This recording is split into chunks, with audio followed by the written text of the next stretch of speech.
Persembahan dan perpuluhan dapat ditransfer melalui BCA 857 050 5000 atas nama GBI Musi Palam Indah atau scan barcode QR kode GBI Musi Palam Indah. Tuhan Yesus memberkati.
Shalom, Bapak Ibu Saudara yang terkasih dalam Kristus, kita berjumpa lagi di Menara Doa Online kita.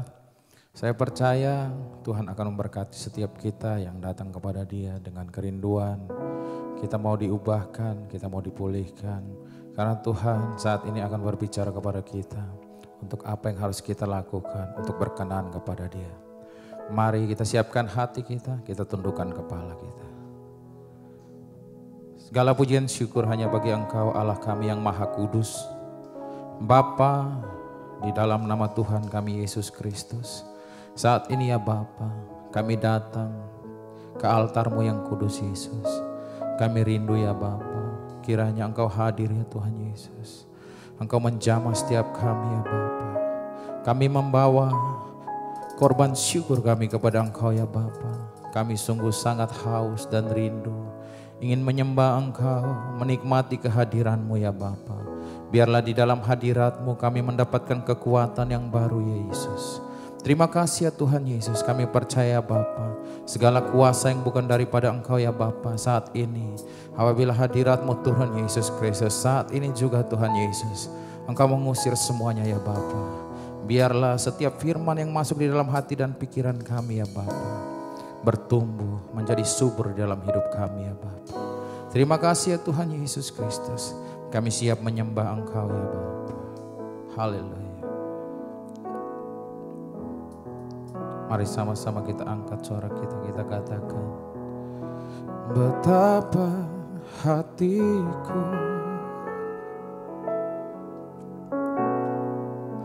berterima kasih Yesus, Kau mengasihiku, Kau memilikiku.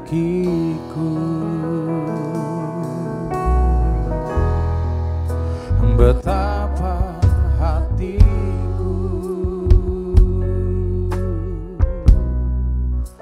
berterima kasih Yesus, Kau mengasihiku, Kau memilikiku. Mari angkat suara kita nyanyikan. Hanya ini Tuhan persembahanku, segenap hidupku, jiwa dan ragaku, sebab aku miliki harta kekayaan yang cukup berarti untuk ku persembahkan. Hanya ini Tuhan permohonanku, terimalah Tuhan persembahanku, pakailah hidupku sebagai alatmu seumur hidupku. Mari sama-sama dari awal kita ulangi lagi, katakan betapa hatiku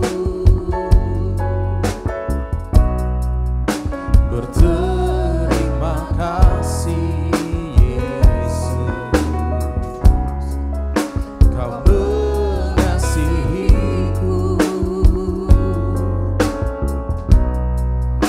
Kau memilikiku. Mari semuanya kita angkat suara kita katakan, hanya ini Tuhan persembahanku, segenap hidupku, jiwa dan ragaku, sebab aku miliki harta kekayaan yang cukup berarti untuk ku persembahkan. Hanya ini Tuhan permohonanku, terimalah Tuhan persembahanku, pakailah hidupku sebagai alatmu seumur hidupku. Mari kita naikkan doa. Terima kasih, Engkau baik ya Bapa. Kami mau ya Tuhan Yesus, Engkau lembutkan setiap hati kami ya Bapa di dalam hadirat-Mu Yesus. Kami mau ya Allah kami, biarlah Engkau menjamah setiap kami ya Tuhan. Lebih lagi Engkau lembutkan setiap hati yang datang kepada Engkau ya Bapa. Beri kami kerendahan hati untuk tunduk dan takluk kepada Engkau ya Tuhan. Engkau Allah yang mulia, Engkau Allah yang layak. Kami ikuti setiap perintah-Mu ya Tuhan Yesus. Mari semuanya kita lebih dahsyat lagi, angkat suara kita sembah.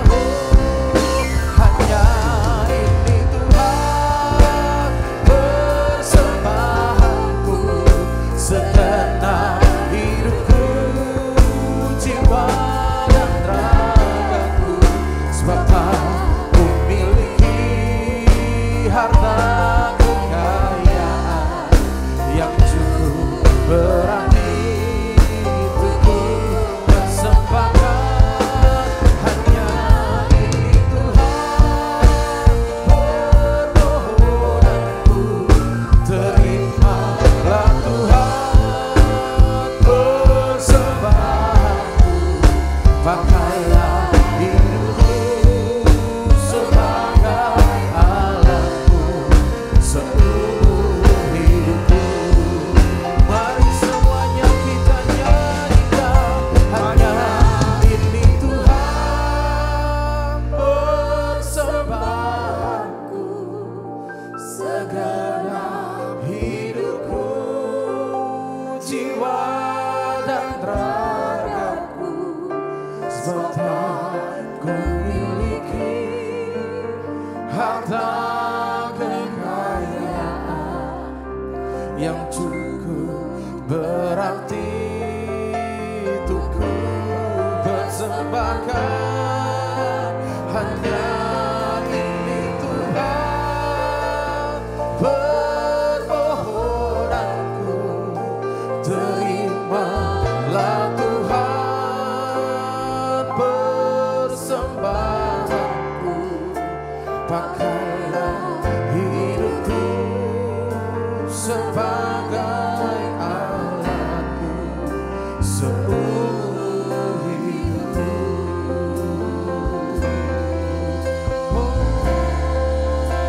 pakailah hidupku sebagai alatmu seumur hidupku. Pakailah kami semua Yesus, pakailah hidupku sebagai alatmu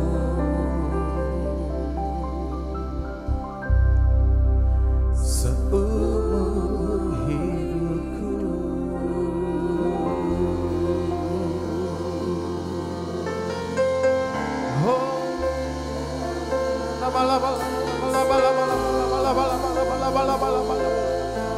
Mari kita mulai sembah, kita naikkan syukur kita buat Allah yang berkasih. Tak pernah Dia menolak kita datang padanya, sebab Dia mengasihi kita.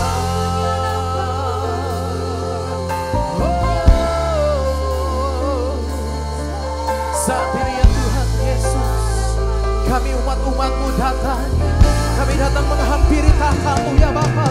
Kami membawa korban syukur hanya bagi-Mu Tuhan. Hirana malabaya patakara labaya sampai.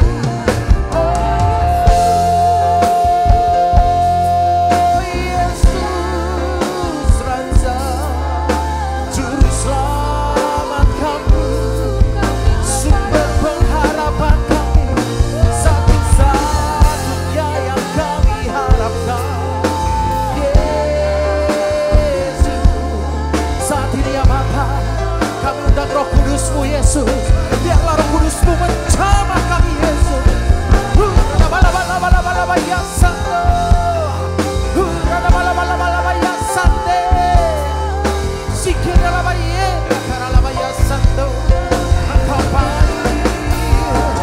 Mari sentuh bahkan kami lebih dahsyat, bahkan kami lebih indah di hadapan-Mu Yesus. Sungguh kami tak mampu tanpa Engkau ya Tuhan. Sungguh kami tak bisa berjalan tanpa penyertaan-Mu Yesus.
Kami sembah,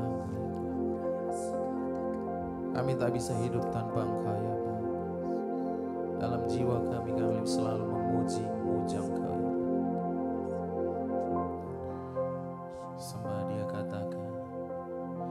Sembah dan puji penuhi tatamu. Sembah dan puji penuhi tatamu, Yesus. Sembah dan puji penuhi tatamu, Yesus Tuhan adalah Raja. Mari angkat suara kita sembah, Dia katakan sembah dan puji penuhi tatamu. Sembah dan puji penuhi tatamu. Sembah dan puji penuhi tatamu, Yesus Tuhan adalah Raja. Mari sama-sama dari awal kita angkat suara, kita nyanyikan. Yesus kami puja, kami sembah sebagai Raja. Berdiri di tengah kami, ditinggikan dan dipuji. Kita ulangi dari awal sama-sama, katakan Yesus kami puja, kami sembah sebagai Raja. Oh, berdiri di tengah kami, ditinggikan dan dipuji. Mari sembah dan puji penuhi kami. Sembah Yesus, sembah dan puji penuhi tatamu. Sembah dan puji penuhi tatamu, Yesus Tuhan adalah Raja. Sembah dan puji penuhi tatamu. Sembah dan puji penuhi tatamu. Sembah dan puji penuhi tatamu, Yesus Tuhan adalah Raja. Mari semuanya kita angkat suara kita sembah Dia lebih dalam lagi. Sembah dan puji penuhi tatamu. Sembah dan puji penuhi tatamu, kami sembahkan. Sembah dan puji penuhi tatamu, Yesus Tuhan adalah. Oh, sembah Yesus. Sembah dan puji penuhi tatamu. Sembah dan puji penuhi tatamu, kami menyembah. Sembah dan puji penuhi tatamu, Yesus Tuhan adalah. Sembah lagi kita sembah, senangkan Dia. Sembah dan puji penuhi tatamu. Sembah dan puji penuhi tatamu. Sembah dan puji penuhi tatamu, Yesus Tuhan adalah Raja. Oh Yesus Tuhan adalah Raja. Yesus Tuhan adalah Raja. Oh, lama ye patakara lama.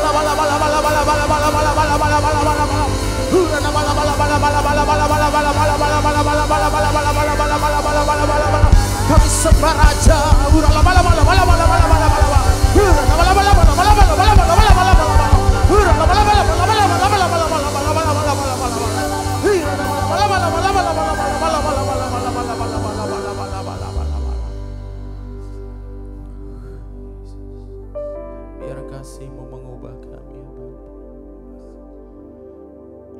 jadikan kami seperti emas yang murni. Sama-sama katakan, Bapa, sentuh hatiku, ubah hidupku menjadi yang baru, bagai emas yang murni. Kau membantu menjana hatiku, Bapa, ajarku mengerti sebuah kasih yang selalu memberi, bagai air mengalir yang tiada pernah berhenti. Mari sama-sama dari awal dengan segenap hati katakan, betapa ku mencintai segala yang telah terjadi. Tak pernah sendiri jalani hidup ini, selalu menyertai. Sama-sama katakan, betapa ku menyadari di dalam hidupku ini Kau selalu memberi rancangan terbaik oleh karena kasih.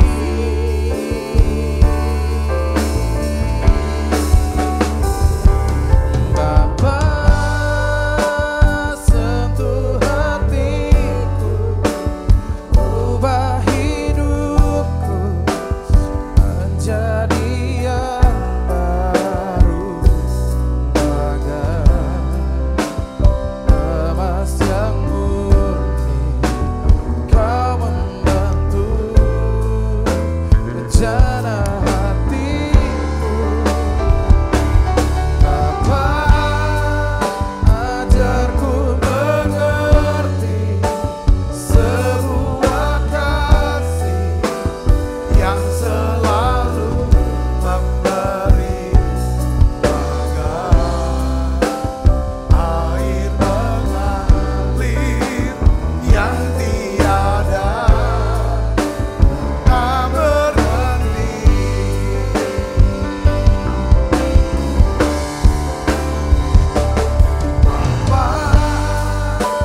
Sentuh hatiku, ubah hidupku menjadi yang baru, bagai emas yang murni. Kau membantu rencana hatiku, Bapa, ajarku mengerti sebuah kasih yang selalu memberi, bagai air mengalir yang tiada pernah berhenti. Tuhan, di menara doa ini satu kerinduan kami, biarlah ya Tuhan kami bisa mengerti kehendak Tuhan dalam hidup kami, jalan-jalan yang Tuhan tunjukkan kepada kami. Tuhan Yesus, biarlah Tuhan hari ini kami mau datang kepadamu, kami mau tundukkan hati kami mau sujud di kaki-Mu. Tuhan, sucikan, kuduskan hati kami, sentuh hati setiap kami, ubah tiap kami Tuhan. Tuhan, ubah tiap kami Tuhan. Mari masing-masing doa saudara, masing-masing kita mau datang kepada Tuhan. Tuhan, kami merendahkan diri kami di hadapan Tuhan. Kami butuh Tuhan, Kau limpahkan ya Tuhan. Engkau berikan kami kasih karunia-Mu. Tuhan, ubah hati kami, ubah hidup kami Tuhan. Ubah kami Tuhan. Beri kami iman untuk bisa melihat ya Tuhan, perkara-perkara besar, janji-janji-Mu yang besar, yang Kau sediakan buat setiap kami yang mengasihi-Mu. Terima kasih Tuhan, terima kasih. Aku berdoa ya Tuhan untuk setiap anak-anak-Mu yang hari-hari ini. Ya Tuhan, mereka tidak tahu apa yang harus mereka kerjakan.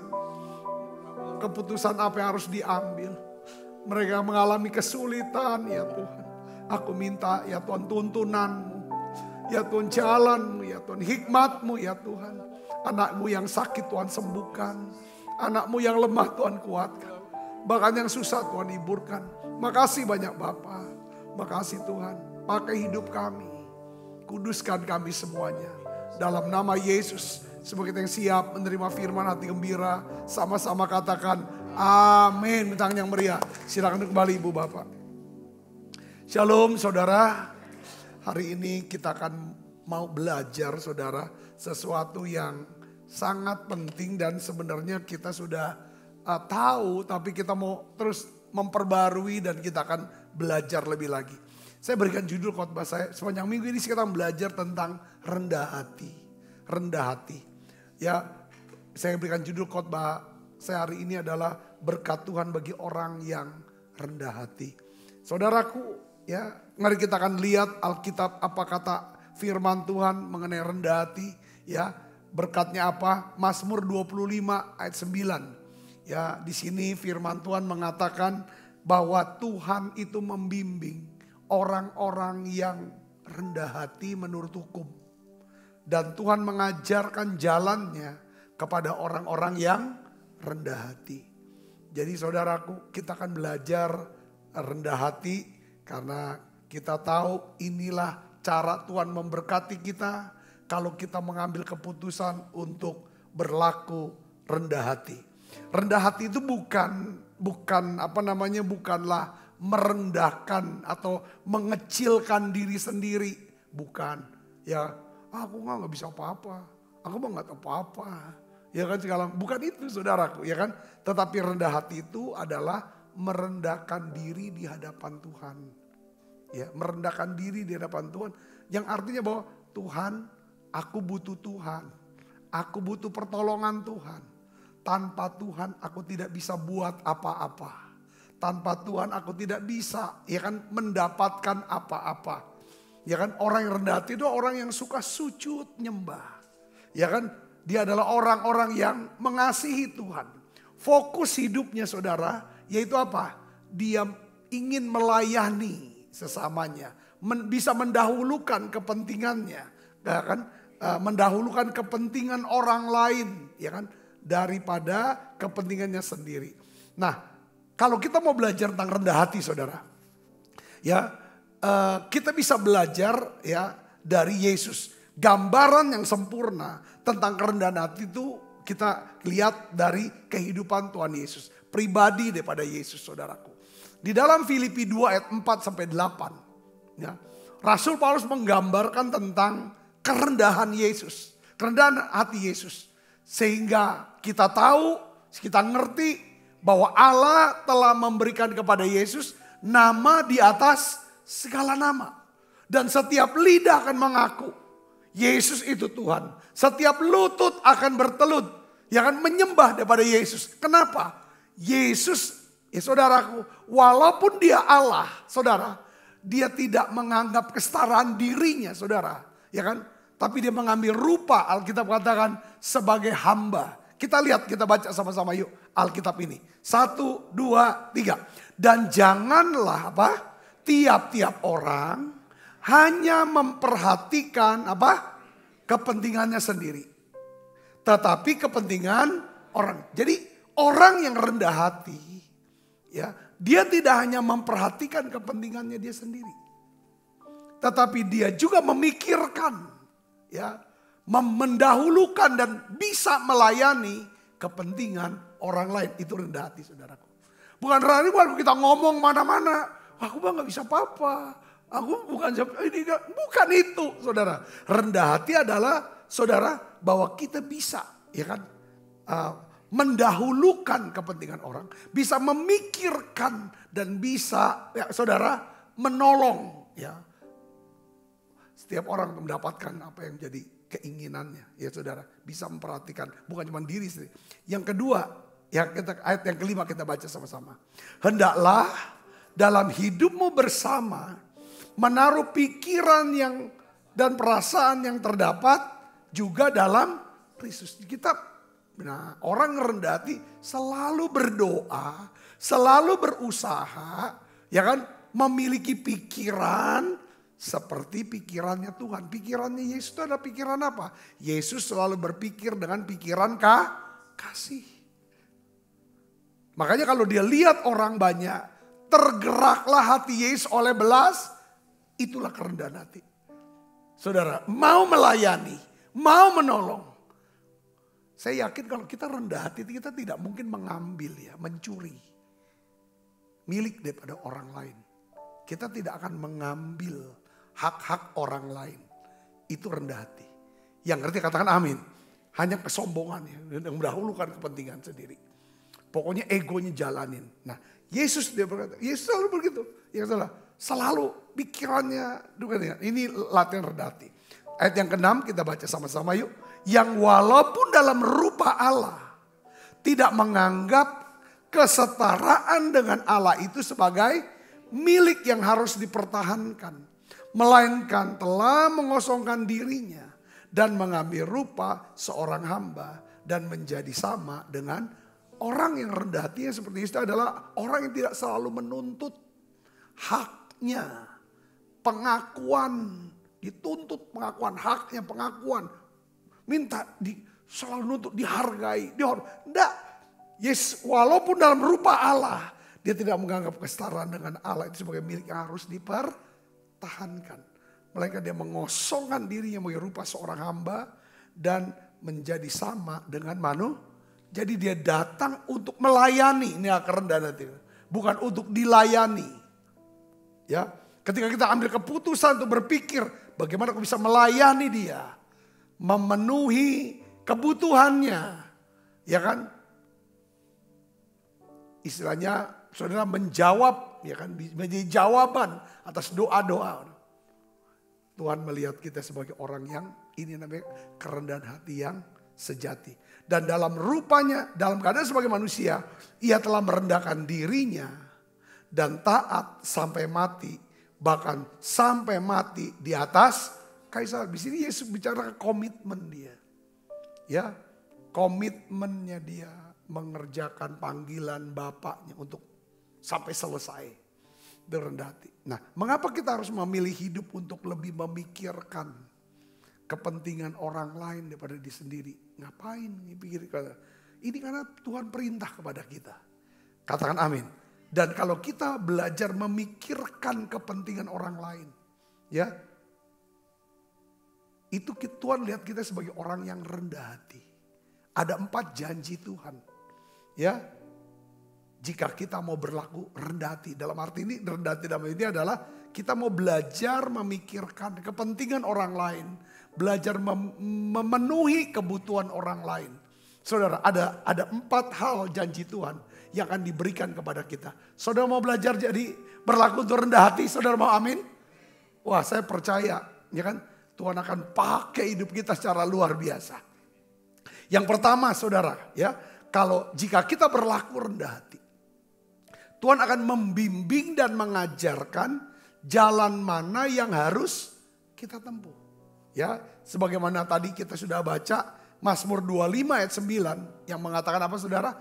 Ia membimbing orang-orang yang rendah hati menurut hukum. Ia mengajarkan jalannya kepada orang-orang yang rendah hati. Saya ingin sampaikan begini, saudaraku.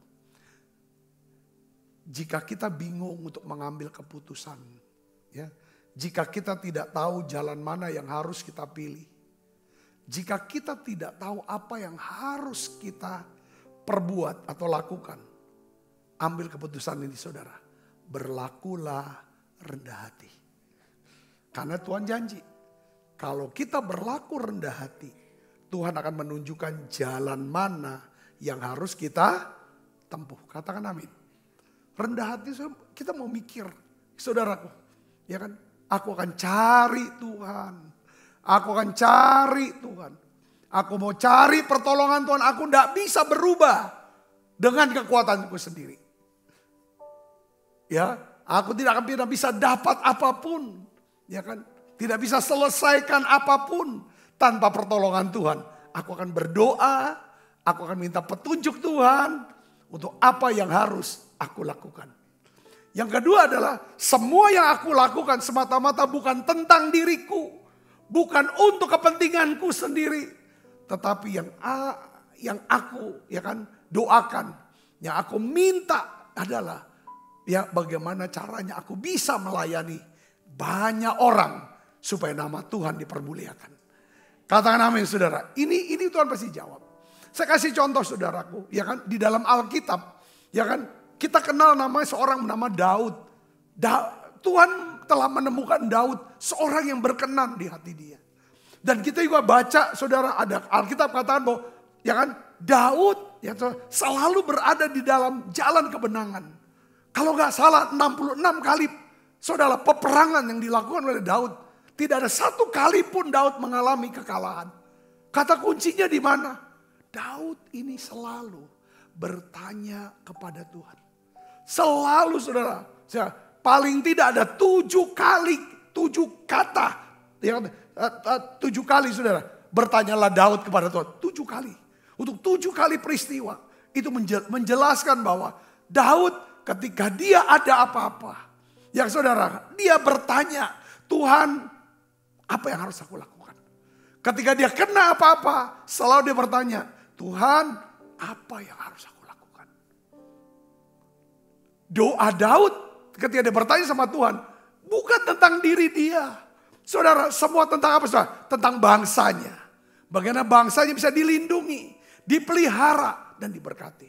Satu hari saudara, ketika Daud saudara dipromosi menjadi raja Israel. Ketika Daud baru diangkat jadi seorang raja Israel. Saudara tahu apa yang terjadi? Orang Filistin, bangsa Filistin bersepakat untuk tangkap Daud. Seringkali saudara tahu bahwa ketika saudara rendah hati, saudara pasti akan diangkat oleh Tuhan. Kalau saudara rendah hati, saudara pasti dipromosi oleh Tuhan. Kalau saudara rendah hati, saudara pasti diberkati oleh Tuhan. Katakan amin. Nah dengar baik, ketika saudara dipromosi, ketika saudara diberkati oleh Tuhan, pasti ada orang Filistin. Filistin itu lambang daripada roh iri hati, roh dengki yang nyerang. Saudara pernah nggak berkata begini, ketika saudara sudah mulai diberkati, ada orang datang begini. Aku lihat kau sukses ya, jangan sombong. Gitu. Kelihatannya dia nasehatin kita, tapi hawanya itu nggak harum, saudara. Di situ ada berbau Filistin. Ketika kita terluka, tergores, kita kalah. Saudara bisa berdiri, katakan amin. Nah ini saya mau cerita aja, saudara. Nah kita lihat saudaraku, ini ceritanya.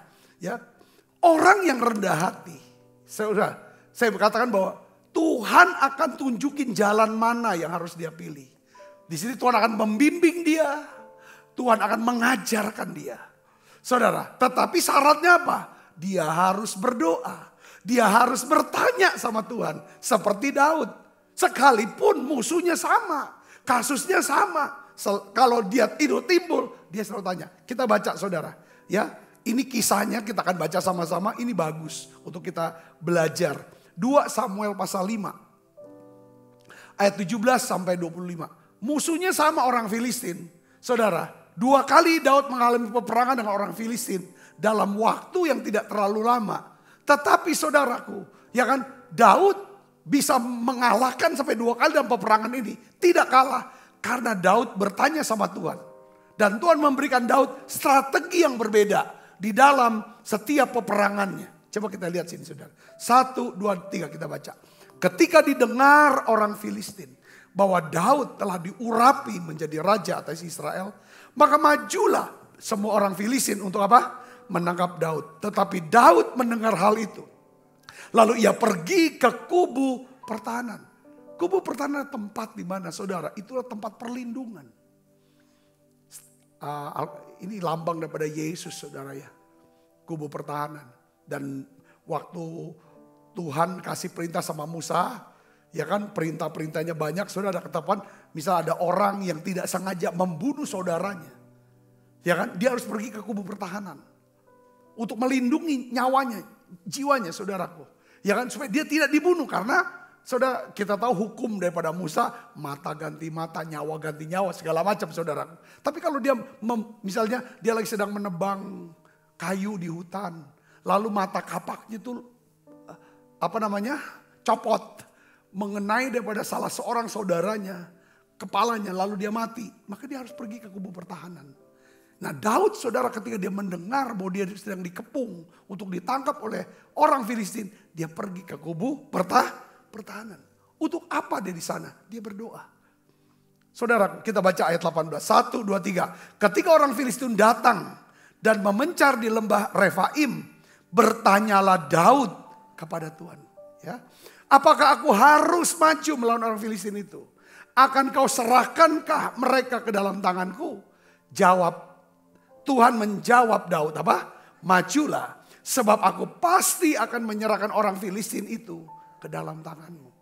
Lalu datanglah Daud ke Baal Perasim dan memukul mereka kalah di sana. Berkatalah ia, Tuhan telah menerobos musuhku di depanku seperti air menerobos. Sebab itu orang menamakan tempat itu Baal Perasim.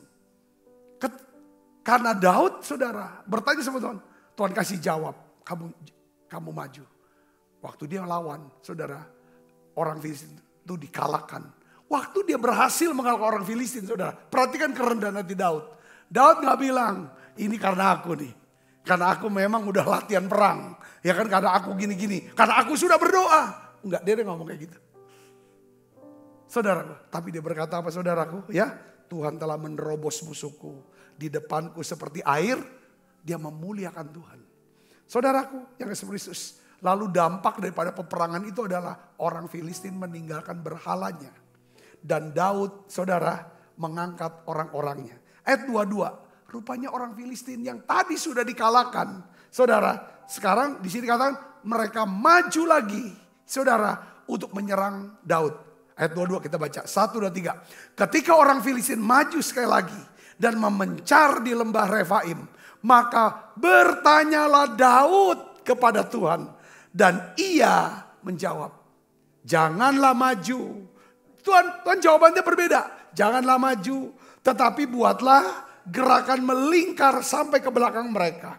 Sehingga engkau dapat menyerang mereka dari jurusan pohon-pohon kertau. Dan bila engkau mendengar bunyi derap langkah di puncak pohon-pohon kertau itu, maka haruslah engkau bertindak cepat. Sebab pada waktu itu Tuhan telah keluar berperang di depan kamu untuk memukul kalah tentara orang Filistin. Dan Daud berbuat demikian seperti yang diperintahkan Tuhan kepadanya. Maka ia memukul kalah orang Filistin mulai dari Geba sampai dekat Geser. Katakan amin saudara. Lihat.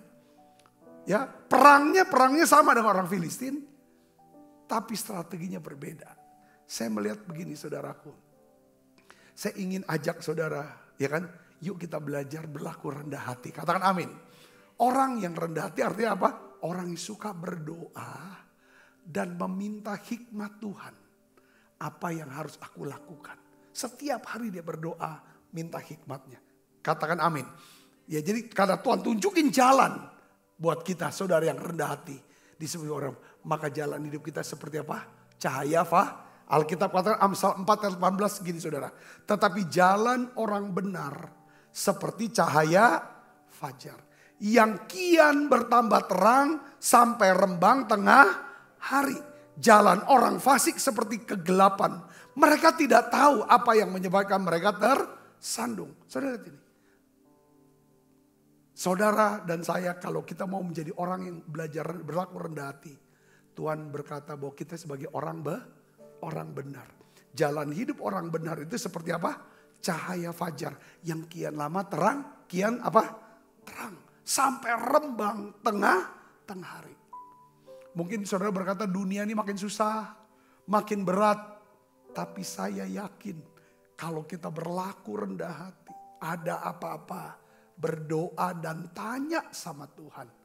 Apa kalau nggak ngerti juga, saudara bisa tanya sama pemimpin rohani saudara. Saudara bisa konsultasi dengan orang-orang yang penuh dengan firman, yang mengasihi saudara. Saya yakin Tuhan akan membimbing saudara, Tuhan akan mengajar saudara, dan jalan hidupmu akan terus naik dan tidak turun. Yang percaya katakan amin. Tapi jalan orang fasik itu orang sombong. Sombong artinya nggak mau dengar nasihat. Merasa diri paling benar, itu orang fasik. Saudara, itu jalannya seperti kegelapan. Mereka tidak tahu apa yang menyebabkan mereka tersandung. Dia tidak tahu apa yang membuat dia tersandung karena tidak kelihatan. Biasanya saudara, orang fasik itu tidak akan pernah mau mengakui, saudara, ya kan, penyebab daripada kegagalannya. Apa penyebab kegagalan? Selalu penyebabnya adalah kesombongan. Tidak pernah mau belajar, tidak pernah mau mendengarkan nasihat baik untuk hidupnya. Saudara mengerti sini? Yang pertama adalah orang rendah hati. Tuhan akan menunjukkan apa? Jalan. Ini berkat yang pertama. Ini janji Tuhan yang pertama. Ya, saudara nggak akan pernah kebingungan apa yang harus saudara putuskan. Yang kedua, kalau kita berlaku rendah hati, Tuhan akan memberkati kita. Katakan amin. Yesaya 266 ayat 2. Kita baca sama-sama. Bukankah tanganku yang membuat semuanya ini, sehingga semuanya ini terjadi. Tuhan, semuanya ini terjadi karena tangan Tuhan. Demikian firman Tuhan. Tetapi kepada orang inilah, terjemahan lain adalah bahwa terhadap kepada orang yang rendah hatilah aku memandang, kepada orang yang tertindas dan patah semangatnya, dan yang gentar kepada firmanku. Dalam terjemahan lain dikatakan gini saudara, Tuhan memberkati orang-orang yang rendah hati, ya, yang gemeter mendengarkan firman-Nya. Orang yang rendah hati adalah orang yang gemetar mendengar firman-Nya, dan orang inilah yang diberkati oleh Tuhan. Tuhan tidak memberkati orang yang egois. Tuhan tidak akan pernah memberkati orang yang sombong. Ya kan, Tuhan tidak akan pernah memberkati mereka yang diam-diam berpikir bahwa mereka tuh lebih baik. Saya ini lebih baik dari yang lain. Ya kan, Tuhan hanya memberkati mereka yang rendah hati, yang suka mencari Tuhan, yang suka mencari Tuhan, mencari firman-Nya, saudaraku, ya kan, terlebih dahulu. Katakan amin. Nah ini saudara, janji Tuhan, ya, bagi orang yang rendah hati, yang suka mencari Tuhan. Amsal 8 ayat 17 sampai 18. Saudara lihat sini, ya, kita belajar. Ini saya ngajar, kenapa saya harus ngajar? Supaya dengan pengajaran ini kita bisa belajar, saudara bisa tulis, saudara bisa baca ulang, doakan dan praktekkan. Saya yakin, saudara, firman Tuhan ini akan mengubah hidup kita. Amin saudaraku.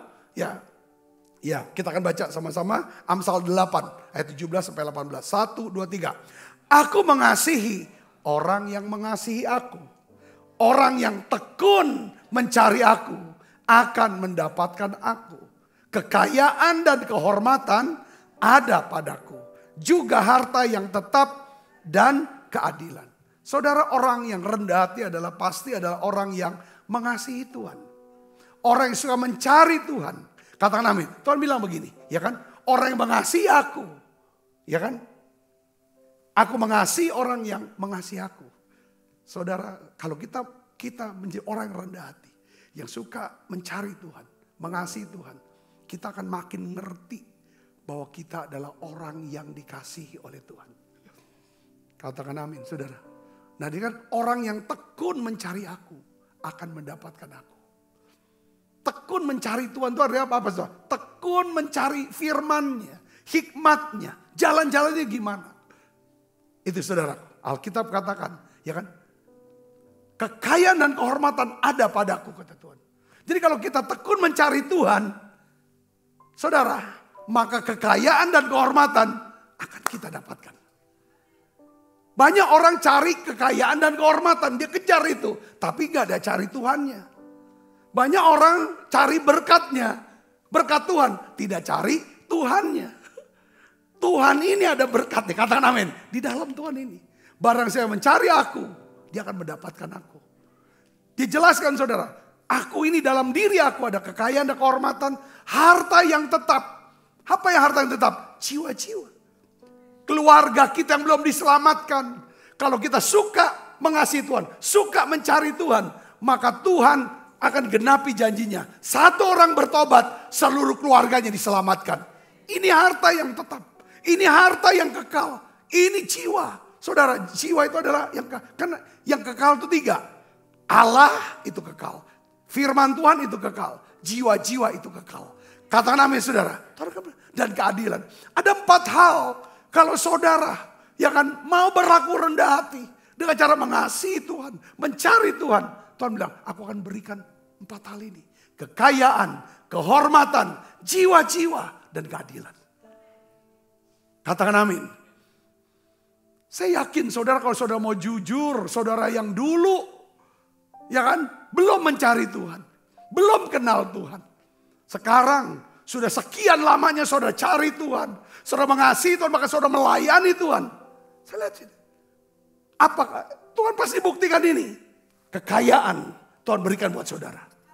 Katakan amin. Kehormatan, orang mulai hormati. Orang mau dengarkan saudara. Yang ketiga, Tuhan percayakan saudara dengan jiwa-jiwa. Amin saudara. Tuhan berikan keadilan buat saudara. Yang percaya katakan amin. Ya, saya juga mengalami hal itu. Dulu saya tidak kenal Tuhan Yesus. Saya dari Buddhis, pindah ke Buddha. Siapa? Tidak punya apa-apa, bukan siapa-siapa. Tidak apa. Saudara, saya belajar mau mengasihi Tuhan, mencari Tuhan sungguh-sungguh. Bahkan bisa melayani Tuhan. Saya melihat apa yang dia katakan. Itu yang mendatangi kita. Saudara bisa mulai sini katakan amin. Jangan mau ngejar cepat kaya. Oh ya kan? Orang, Alkitab katakan, ya, orang yang dapat dipercaya mendapat banyak berkat. Yang kita kejar jadi orang yang bisa dipercaya oleh Tuhan. Katakan amin. Dengan cara apa? Mengasihi Tuhan. Ayo cari Tuhan. Tetapi orang yang ingin cepat menjadi kaya tidak luput dari hukuman. Itu firman. Jangan mau cepat kaya. Cepat dapat duit gampang. Gak mau kerja, gak bisa. Orang yang rendah hati adalah orang. Pasti orang ini adalah rajin bekerja, suka belajar sementara dia bekerja. Katakan amin. Sehingga dia bukan cuma bekerja keras, tapi dia bekerja cerdas. Saya bisa gini, katakan amin. Ini hal ini. Tuhan akan memberkati orang yang rendah hati. Yang ketiga saudara, ya, jika kita berlaku rendah hati, Tuhan akan memberikan kita kekuatan untuk berubah. Ya, untuk berubah. Kekuatan untuk berubah itu disebut apa? Kasih karunia. Mungkin ada hal-hal dalam hidup kita yang telah kita coba untuk kita ubah. Ya, tetapi kita tidak berhasil sehingga kita tidak ada keinginan lagi untuk berubah. Setiap kita ada titik lemah. Saudara, yang membuat kita jatuh, gagal, saudara, berdosa, setiap kita ada punya titik lemah. Beberapa di antara sampai aku tobatlah, aku gak mau lagi. Tapi gak lama kemudian kita jatuh lagi. Tapi kalau kita jadi orang rendah hati, saudara Yesus Kristus, kita akan datang sama Tuhan, tolong aku, bimbing aku. Dia akan berikan kita apa saudara? Kuasa untuk berubah. Ya, kuasa untuk berubah. Apa kuasa untuk berubah? Kasih karunia. Ya kan, ketika seorang perempuan, ya saudara, yang kedapatan berzina.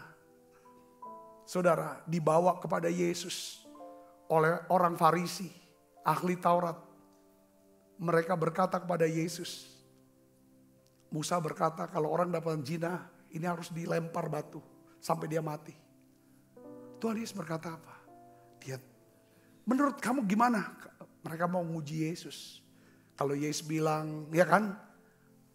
Ya lakukan aja. Mereka akan lempar dan perempuan itu mati. Kalau Tuhan berkata bahwa, oh enggak usah dilempar dengan batu. Wah kamu melanggar hukum Musa. Itu satu pilihan yang sulit sekali saudaraku. Kalau dia bilang iya, wah ini memang orang ini gak adil. Singkat kata apa Tuhan ceritanya? Tuhan apa? Jongkok lalu dia tulis. Dia menulis sesuatu di tanah, saudara. Waktu dia tulis ada banyak versi. Komentar-komentar Alkitab, para tokoh-tokoh ahli-ahli Alkitab bilang Tuhan sedang menulis 10 hukum Taurat. Ada berapa Tuhan tulis nama-nama orang-orang ya kan yang dia juga tahu pernah pakai perempuan ini. Di antaranya orang-orang itu. Ada banyak orang tafsir-tafsir Alkitab. Selesai Tuhan bicara, terus Tuhan bilang gini, barang siapa yang tidak pernah berbuat dosa, ambil batu lebih dulu, lempar dia. Karena kan dari 10 hukum Musa, 10 hukum Taurat itu saudara, kalau kita bisa lakukan 9, tapi 1 gagal, maka semuanya gagal. Harus semuanya, dan sepanjang hidup kita. Dari lahir sampai hidup, sampai hari ini, harus berutuh 10. Kalau enggak, tetap enggak punya hak untuk lempar batu. Satu-satu tinggalkan perempuan itu. Yang tidak pernah gagal lakukan 10 hukum Taurat, itu siapa? Yesus sendiri. Yesus, dia kenapa Yesus jongkok? Kenapa Yesus jongkok? Karena perempuan ini ada lagi jongkok. Semua berdiri, yang menghakimi kan berdiri. Orang sombong itu orang yang suka menghakimi kan. Suka cari-cari kesalahan orang kan, orang sombong. Tapi orang rendah hati, dia mau setara dengan orang yang gagal itu. Dia rendahkan diri. Supaya Yesus bisa berbicara face to face sama perempuan yang berdosa ini. Dia berkata bahwa, apakah tidak adakah orang yang menghukum kamu? Tidak ada Tuhan. Pergilah dan jangan berbuat dosa lagi. Perempuan itu sedang apa saudara? Menerima kasih karunia. Kuasa kasih karunia. Kasih karunia ini adalah kuasa untuk mengubah hidup dia. Alkitab catat sejak saat itu perempuan itu jadi milik Tuhan. Pengikut Tuhan. Dan dia tidak pernah berdosa lagi. Kenapa? Karena dia merendahkan dirinya. Dengan melayani Tuhan. Yang mengerti katakan amin. Kita baca Yakobus 4 ayat 6. Tetapi kasih karunia yang dianugerahkannya kepada kita lebih besar daripada itu. Karena itu ia berkata apa? Allah menentang orang congkak dan mengasihani orang yang, kata mengasihani ini nama grace, saudaraku ya. Tapi dalam terjemahan yang lain dikata kuasa untuk berubah. Tuhan memberikan kuasa ya kan untuk berubah.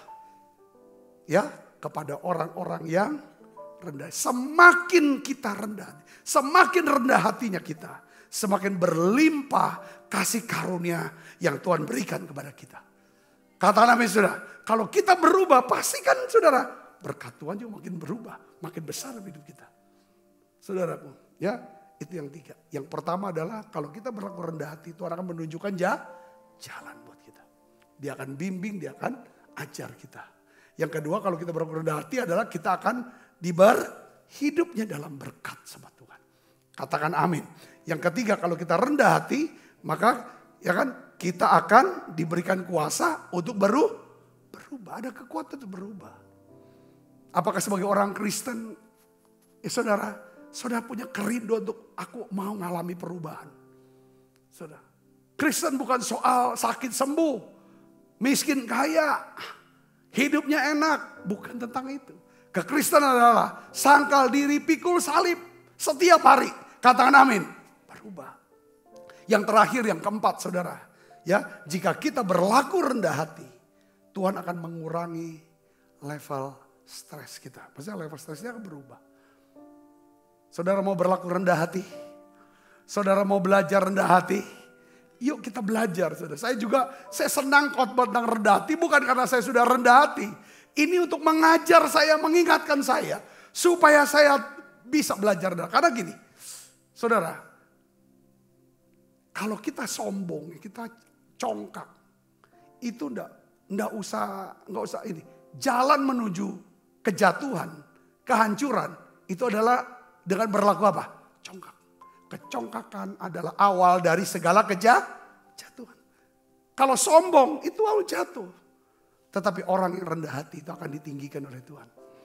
Katakan, apa itu rendah hati saudara? Ya, rendah hati itu adalah ketika kita bisa menaruh hormat. Menghargai orang lain di atas diri kita sendiri. Saudara, katakan amin. Kapan kita berlaku sombong? Ketika kita nggak ada hormat-hormatnya sama orang. Kita nggak bisa hargai orang, malah menghina orang. Ah itu kebalikannya. Saudara, kita belajar. Katakan amin. Ya, apa itu rendah hati? Ketika kita tidak selalu menuntut ya atas hak-hak kita. Itu namanya kita rendah hati. Sekali lagi saya mau katakan bahwa kalau kita sombong itu akan meningkatkan stress level kita. Kalau kita rendah hati akan menurunkan stress level kita. Saudaraku. Nah, keangkuhan itu menyebabkan stres makin besar, saudara. Nah, sekarang saya mau ajak saudara begini. Coba kita deteksi. Ya, kita bisa deteksi timbulnya keangkuhan atau kesombongan. Ya kan? Kapan itu? Bagaimana caranya? Ketika kita mulai berubah. Ketika saya mulai berubah. Menjadi seorang yang makin kritis. Maksudnya kritis apa? Suka mencari-cari. Suka memikirkan kekurangan orang. Kelemahan orang. Kesalahan orang. Terus dicari, dipikirkan, lalu di-sharingkan. Untung aku gak gitu ya. Aku gak gitu. Itu sombong dah. Saudara saya ngerti? Menjadi orang yang suka nilai orang lain. Suka menghakimi. Keras kepala. Sulit mengampuni. Nah, sudah nyelinap dah tuh yang namanya roh kesombongan buat kita. Saat itulah kita harus bertobat. Katakan amin. Ampuni aku Tuhan. Karena dosa kesombongan itu gak kelihatan. Itu umaknya. Orang Palembang bilang itu umaknya. Kita sombong. Saudara. Orang-orang sombong itu kelihatannya masih aman. Tapi nanti dia akan mengalami kejatuhan yang membuat dia mengalami kejatuhan yang lain. Entah dalam hal keuangan, soal seks, atau soal dan lain sebagainya. Pak, dijatuh, baru dia kerasa. Tapi dasar daripada kejatuhan-kejatuhan itu, kesalahan-kesalahan itu, saudara. Itu adalah kesombongan. Orang bisa membunuh karena sombong. Kenapa? Sebelum dia membunuh, dia membenci. Sebelum dia membenci, dia tidak mau mengampuni. Dia gak mengampuni karena dia sombong. Betul gak saudara? Itu dosa. Jatuh dia, terbuang. Orang jatuh dalam kecanduan narkoba karena sombong awalnya. Ngerti gak saudara? Pusing dia, pusing stres. Pusing dia stres. Pusing kan cari Tuhan. Supaya dapatkan apa? Kelegaan. Katakan amin. Kelegaan. Tapi dia gak cari Tuhan. Dia gak cari itu sombong di mata Tuhan. Dia cari yang mana untuk bisa ngatasin stres dia. Narkoba. Ketika dia ada masalah keuangan. Saudara, mestinya dia harus kerja. Harusnya kalau bisa apapun bagaimana. Kalau dia rendah hati dia bisa datang. Aku butuh, bisa aku bantu. Kalau kita punya hubungan baik, banyak orang mau nolong. Tapi karena dia sombong, dia gak berdoa. Dia ambil keputusan untuk apa? Judi online. Buat pinjaman online. Itu kan baru jatuh. Awalnya sombong. Sombong itu awal daripada kejatuhan. Bukan dosa sombongnya ini. Ada turunannya yang bikin itu kena. Wah, orang baru. Wah, dia utangnya banyak ya. Wah, dia inilah ini. Saudara. Ya kan orang jatuh. Saudara, kenapa? Ya, dosa karena dia mungkin luka sama istrinya, luka sama suaminya. Ada laki-laki baik, perhatian, jatuh. Awalnya sombong. Ibu bapak bisa mengerti sini, katakan amin. Stres. Kesombongan meningkatkan stres. Karena yang jatuh kan stres. Siapa sih yang gak stres kalau jatuh? Ketangkep, ketahuan. Betul gak saudaraku? Tapi kalau rendah hati, dia pasti bisa hidup dalam kebenaran. Di mana ada kebenaran, di situ ada damai, sejahtera. Di situ ada suka, level stresnya hilang. Gak ada. Saya bisa ngerti gak? Kadang-kadang kita sombong jatuh di mananya? Kaget nanti lihat titik lemahmu itu apa. Itu yang mendorong. Saya bisa ngerti. Katakan amin. Terpuruk dia dari situnya. Tapi kalau orang rendah hati, saudaraku, Tuhan akan berikan dia kelegaan dan ketenangan. Makanya Tuhan bilang kata, Matius 11 ayat 28 dan 29. Kita baca sama-sama. 1, 2, 3. Marilah kepadaku semua yang letih lesu dan berbeban berat. Aku akan berikan apa? Kelegaan padamu. Orang yang rendah hati dia mau datang ke Tuhan. Lalu dia akan berikan dia nggak akan mengalami kejatuhan-jatuhan yang berikutnya, saudara. Yang membuat dia ada stres. Sini. Pikulah kuk yang kupasang. Belajarlah padaku karena aku lemah lembut dan rendah hati. Jiwamu akan mendapatkan apa? Pikulah kuk. Saudara tahu kuk itu kayak kayu untuk membajak daripada sawah atau ladang. 2 itu saudara. Untuk 2 lembu. Biasanya yang satu lembu senior, yang sebelahnya itu lembu yang junior. Ya, supaya lembu yang junior itu belajar dari yang senior untuk caranya bagaimana membajak. Saudaraku. Dan membajak ini akhirnya jadi bebannya, saudara, ditanggung oleh beban yang junior, ditanggung oleh beban yang senior. Hidup kita kalau kita berjalan bersama Tuhan, itu ibarat 2 lembu senior dengan junior. Katakan amin. Beban kita separohnya menjadi bebannya Tuhan. Katakan amin. Dan Tuhan ajar bagaimana memikul beban kita yang menjadi bagian kita sehingga kita bisa selesaikan. Dan bagian yang kita nggak bisa selesaikan itu menjadi beban Tuhan. Tuhan sendiri yang selesaikan. Itu arti sana. Inilah hidup yang berkemenangan. Itu namanya hidup yang rendah hati. Itu kisahnya. Saudaraku, saya berdoa kita sama-sama belajar. Yuk menjadi orang yang rendah hati. Rendah hati bikin kita hidupnya, saudara, ada kelegaan, ada ketenangan. Sombong, stres. Stresnya apa, saudara? Yaitu kalau udah ketahuan, udah jatuh, stres semuanya. Saudara, tinggal dicari, tunggu kapan panggilan polisi, ya kan? Kalau yang kasusnya keuangan, nipu orang, ya kan? Untuk segala macam yang ketahuan, hancur semua.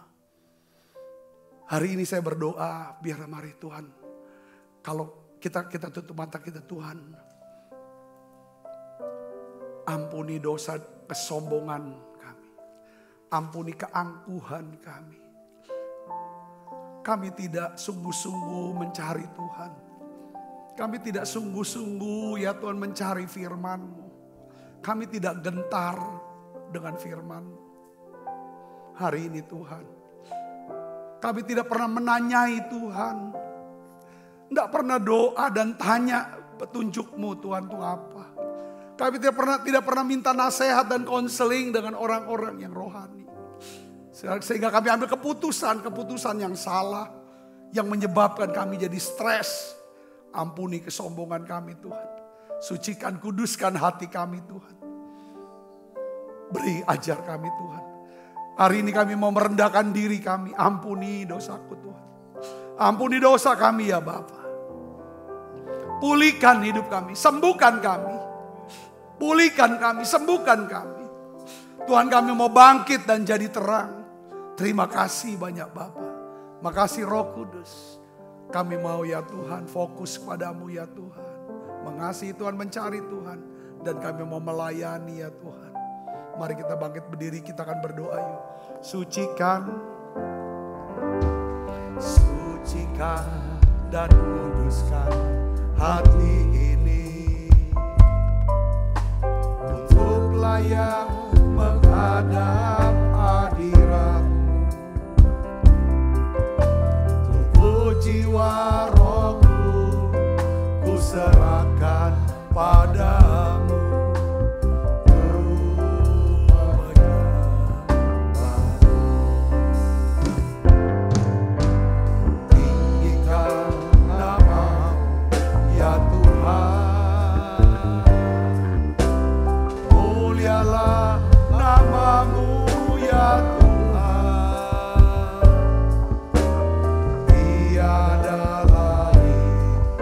Seperti Engkau ya Allah.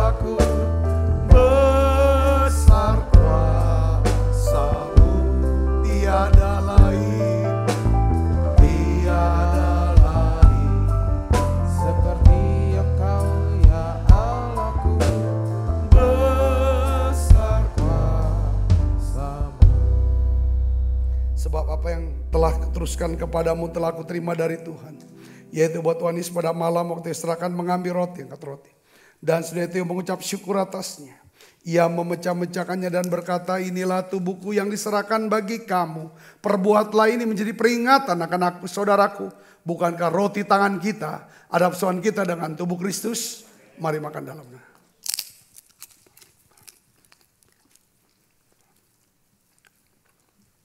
Angkat cawan. Demikian juga yang mengambil cawan sudah makan lo berkata, cawan ini perjanjian baru yang meterkan darahku. Perbuatlah ini setiap kali kamu meminumnya menjadi peringatan akan aku, saudaraku. Bukankah cawan perjanjian ini yang atasnya kita ucapkan syukur dan persoalan kita dengan darah Kristus? Mari minum dalam nama Tuhan.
Kasih Kristus, terimalah berkat yang berlimpah-limpah daripada Allah Bapa di dalam anaknya yang Tuhan kita Yesus Kristus. Persoalan yang manis Roh Kudus menyertai saudara semua mulai saat ini sampai Yesus datang menjemput permai dan sampai selama-lamanya.